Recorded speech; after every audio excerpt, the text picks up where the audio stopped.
ডিম আর চালের গুঁড়ো দিয়ে এইরকম নরম তুলতুলে ডিমের মশলা পিঠা আজকের এই ভিডিওতে দেখাবো তোমরা কিভাবে বাড়িতে তৈরি করবে। তো দেখো এই যে কত সুন্দর ডিমের পিঠাটি হয়েছে, মশলা পিঠা। তো ভিডিওটি দেখতে থাকো, এই ভিডিওটি দেখাইছি কিভাবে এরকম ডিমের মশলা পিঠা বাড়িতে তৈরি করবে। এই যে চালের গুঁড়া, আর এখানে আছে মশলা আদা রসুন পেঁয়াজ বাটা আর জিরা গুঁড়া, ধনিয়া গুঁড়া, হলুদ গুঁড়া আর ডিম। তো ডিমের পিঠা কেমনভাবে তৈরি করে তার সম্পূর্ণ রেসিপিটি আজকে দেখাচ্ছে এই ভিডিওতে। তো ভিডিওটি প্রথম থেকে শেষ পর্যন্ত সম্পূর্ণ দেখতে থাকো। তো রেসিপিটি দেখতে থাকো কিভাবে ডিম পিঠাটি তৈরি করছি। তো প্রথমে এখানে লবণ দিয়ে দিচ্ছি চালগুড়িতে, পরিমাণ মতো লবণ।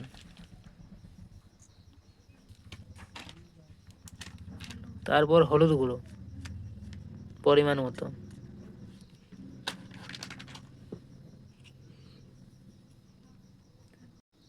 তারপর মশলা আদা রসুন পেঁয়াজ আর জিরা ধনিয়া গুঁড়ো, লঙ্কার গুঁড়ো। তো মশলা দিয়ে দিলাম।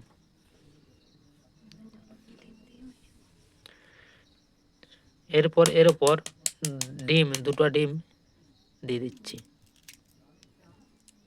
তো এরকমভাবে তোমরা যদি বাড়িতে ডিম পিঠা তৈরি করো তো খেতে খুবই সুন্দর হবে।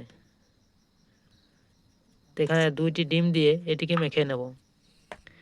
তো এই যে ডিম দুটো আর দেওয়া হয়ে গেছে, এরপর এটিকে মেখে নেব ভালো করে।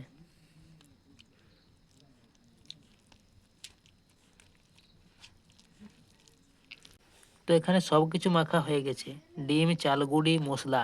তো এরপর এটি তেলে ছেঁকে নেব। তো দেখাচ্ছি তেলে ছাকা। তো বন্ধুরা উনানের ওপর কড়াই চাপিয়ে দিয়েছি এবং এখানে সাদা তেল দিয়ে দিয়েছি। তো তেলটি গরম হয়ে গেছে, এরপর এখানে একটি একটি করে ডিম পিঠা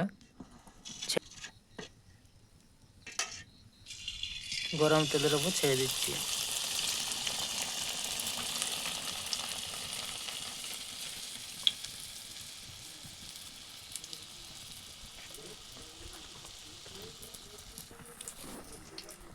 এই যে দেখো কত সুন্দর পিঠাটি ফুলেছে। তো এরকম করে সব পিঠাগুলো করে নিচ্ছি।